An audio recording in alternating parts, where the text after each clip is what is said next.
À 77. On est tous des jeunes ici. Amen. Amen. Et d'ailleurs, nous sommes des jeunes éternels dans le Seigneur. Amen. Que Dieu soit béni.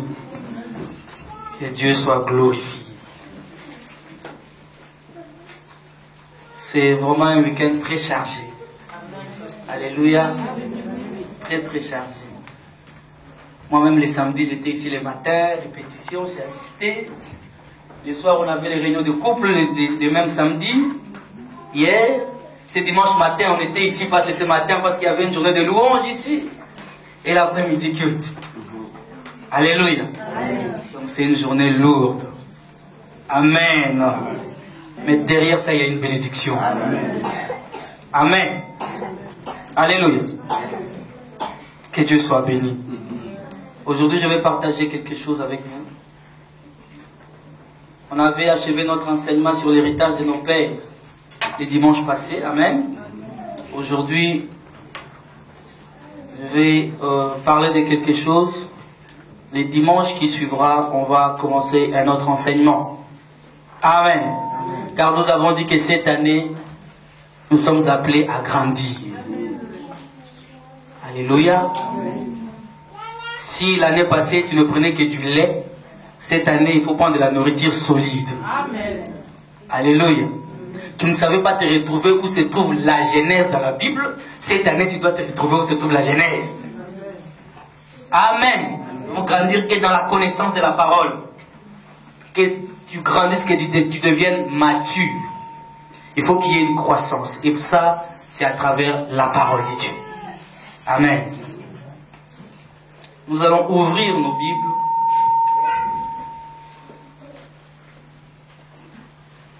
Dans le livre de Matthieu.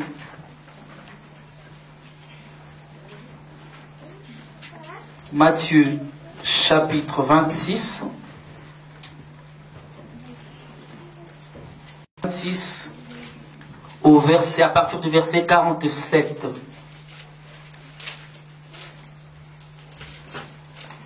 Amen. Nous allons lire la parole du Seigneur. Il nous dit ceci, bien-aimés. Comme il parlait encore, voici Judas, l'un des 12, arriva et avec lui une foule nombreuse, armée d'épées et de bâtons, envoyés par les principaux sacrificateurs et par les anciens du peuple.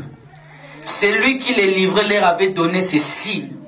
Celui à qui je donnerai un baiser, c'est lui. Saisissez-les.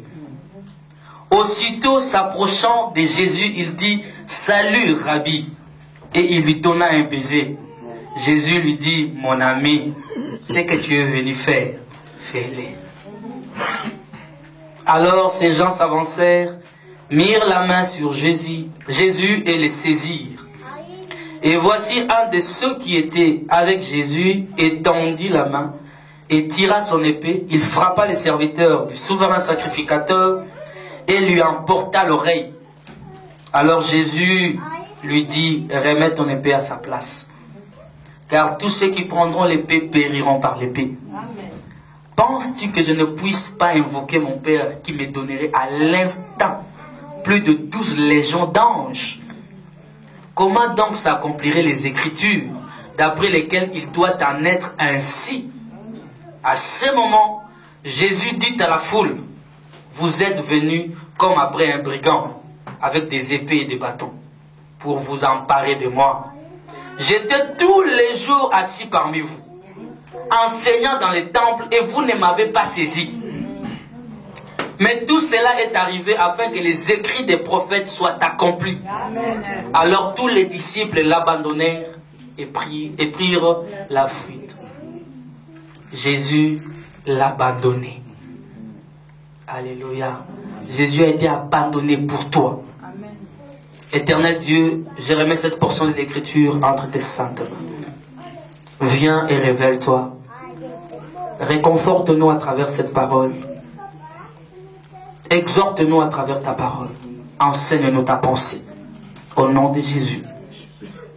Que toute pensée soit captive à l'Esprit du Seigneur. Amen. Amen. Vous savez, bien aimé, que Dieu s'est fait chair un jour, n'est-ce pas?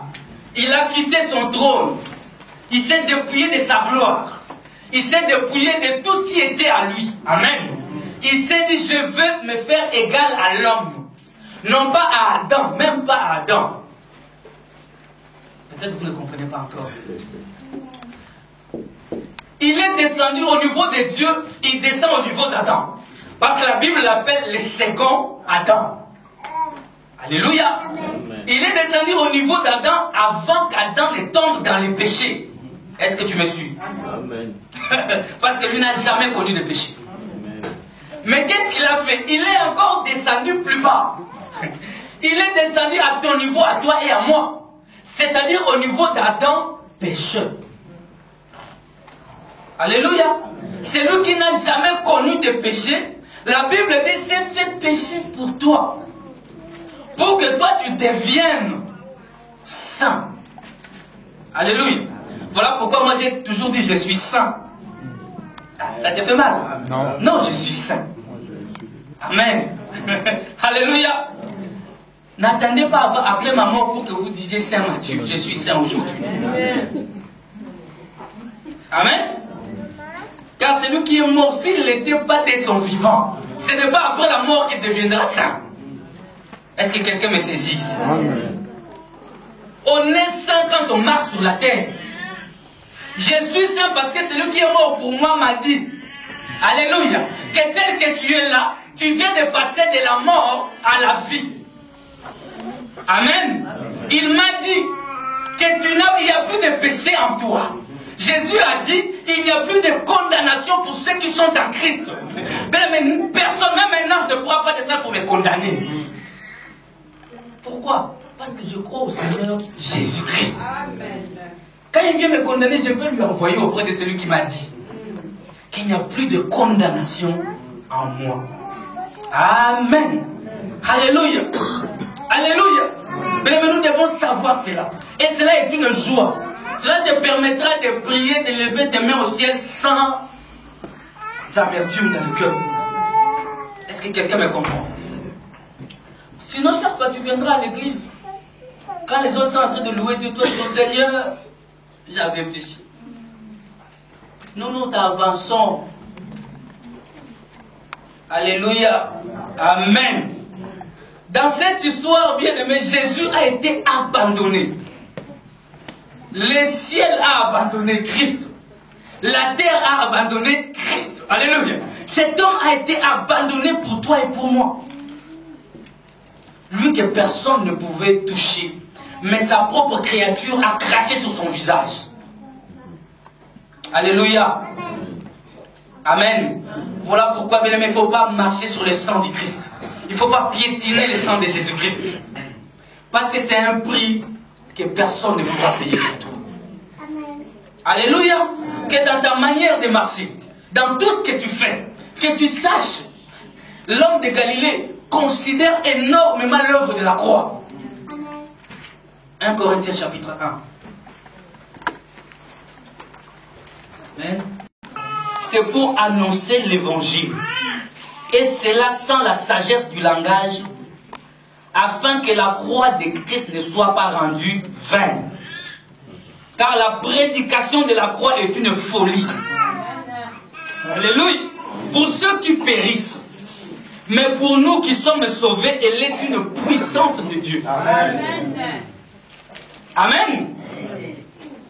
Aussi est-il écrit, j'ai détruit la sagesse des sages et je rendrai nulle l'intelligence des intelligents.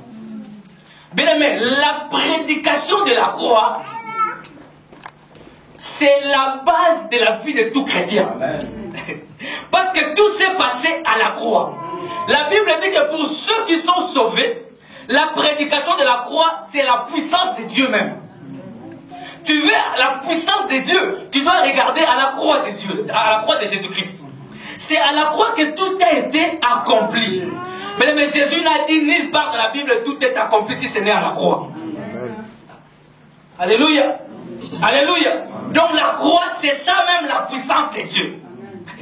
Parce qu'à la croix, Dieu a vaincu les diables. À la croix, les principautés, tout ce qui est contraire à la voix de Dieu, c'est son tu. À la croix, la victoire que tu as a été acquise à la croix, bien-aimé. Alors la prédication de la croix est une folie pour ceux qui périssent. Mais comment imaginez-vous quelqu'un, en lisant cette écriture, je l'ai partagé avec les frères Prince, j'ai dit, frère Prince, qu'est-ce qui te dit que le fait que Jésus-Christ ait trouvé la mort à la croix t'a sauvé? Alléluia. Pourquoi tu crois que c'est cette mort à la croix, d'un homme à la croix, et cette mort-là t'a sauvé? Je crois que chacun d'entre nous s'interroge en ce moment.